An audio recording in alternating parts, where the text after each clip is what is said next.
Hello sir बोला बोला हा बच्चे भाऊ बच्चे भाऊ जय महाराष्ट्र जय जवान जय किसान।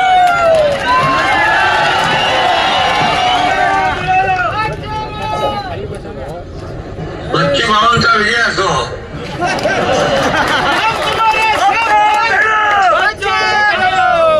अरे बच्चे भाऊने आंदोलन केलं कर्जमाफीचं म्हणून आम्ही मुख्यमंत्री महोदय मी अजितदादा होते त्यावेळेस आम्ही बैठक घेतली आणि एक कमिटी केली आणि 30 जून पर्यंत अहवाल आणण्याचा निर्णय घेतला। पण या बजेटमध्ये कर्जमाफीचा निर्णय घेतला तो बच्चू भाऊने आंदोलन शेतकऱ्यांसाठी केलं म्हणून आम्ही तात्काळ जी घोषणा आम्ही केली होती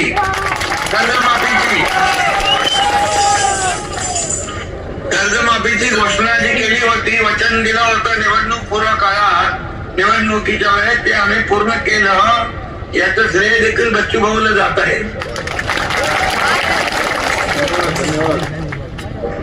आणि बाकी आरोग्य उद्योग पाणी पुरवठा आरोग्य मंत्री पण तिकडे गेले उद्योग मंत्री पण तुमच्याकडे आहे आणि पाणी पुरवठाचे गुलाबराव पाटील आणि काही विषय जे रोजगार हमी योजनेचे आहे ते देखील आपले मंत्री सोडवतील।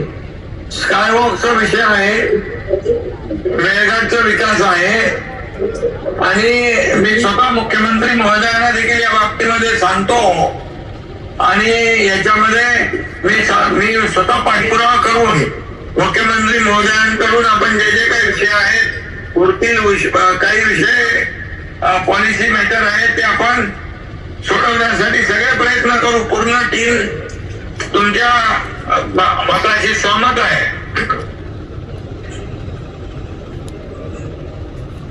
मला वाटतं सिडको पण आपल्याकडे आहे चिखलदराचा सिडकोचा आणि काय वाजता हाय जर आपल्या सिडकोचं काम मी करतो माझ्याकडे अधिवेशन झाल्यानंतर लगेच बैठक घेतली पाहिजे कारण सगळे लोक पायी आलो 250 किलोमीटर आम्ही पायी चालत आलो।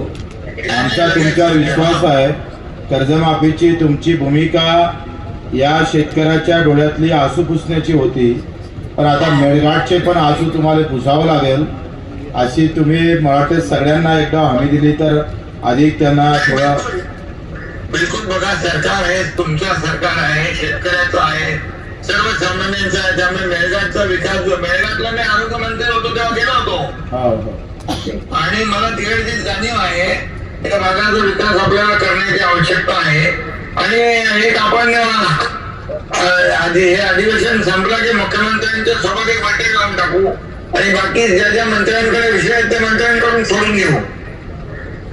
धन्यवाद। ओके धन्यवाद। आणि तुम्ही शेतकरी कर्जमाफीसाठी आंदोलन केलं त्याची दखल सरकारने घेतली बघा त्याबद्दल धन्यवाद। आपणही दखल घेतली त्याबद्दल धन्यवाद। आम्ही 1.5 लाख रुपये करा रेग्युलर कर्जवाल्यांना थोडं दमाने घेऊया। कायद्याचा पण विषय होता पण पुढच्या बैठकीत घेऊ ते पुढच्या बैठकीत घेऊ आपण। Okay thank you. मिळालेला आहे 2 मंत्री या ठिकाणी आले आणि तुम्हाला आश्वासन दिलेलं आहे काय तुमची पहिली प्रतिक्रिया? आंदोलनाचा पहिला टप्पा आहे मेळघाटसाठी आपण पहिल्यांदा आंदोलन करतो आहे आणि त्या एकदम टोकापर्यंत मला वाटतं त्याला एक सरळ दिशा भेटलेली आहे। आज या मेळघाटच्या सगळ्या प्रशासकीय ज्या गोष्टी होत्या आम्हाला 22 गावच्या पिण्याच्या पाण्याचं 20 तारखेपर्यंत एप्रिलपर्यंत पूर्ण करू त्यांनी सांगितलं म्हणजे प्रशासकीय स्तरावरचं।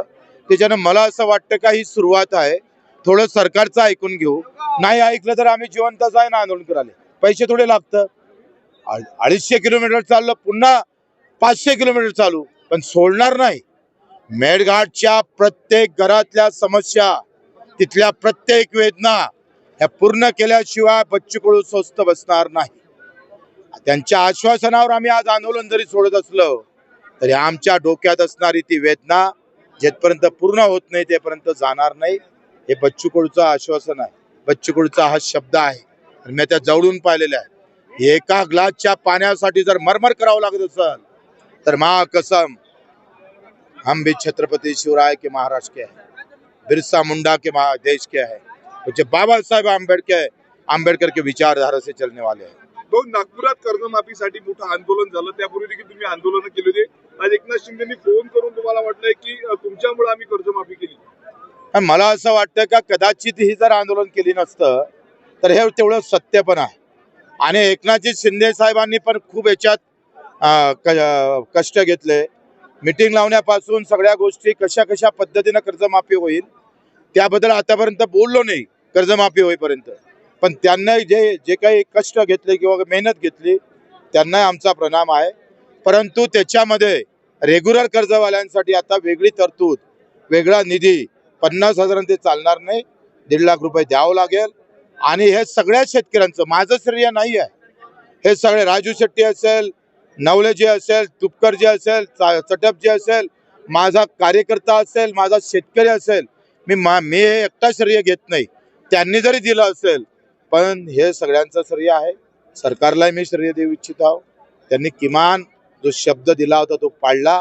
रकमेची इकडे तिकडे आहे, त्या रकमा कशा वाढवून घेता येईल हा आम्ही जरूर प्रयत्न करू. 1.5 लाखांची मागणी आहे, बच्चू कडू पुन्हा मैदानात दिसतील का त्या मागणी? बिलकुल. आम्ही कसं आहे त्यासाठी आम्ही जितकं लढता येईल तेवढं लढू. थँक्यू भाऊ. वृंदावनाशिवाय तुळशीला शोभा नाही, तुळशीशिवाय अंगणाला शोभा नाही. जसे नटल्याशिवाय मुलींचे सौंदर्य खुलत नाही, उत्तम पोशाखाशिवाय व्यक्तीचे व्यक्तिमत्व झळकत नाही, तसेच जय श्री कृष्णा फॅशन मधून कपडे घेतल्याशिवाय लोकांना चैनच पडत नाही. तर मग चला आपले विश्वासाचे नाते जपणाऱ्या जय श्री कृष्णा फॅशन मध्ये करूया संपूर्ण परिवाराची खरेदी. जय श्री कृष्णा फॅशन, सदर बाजार,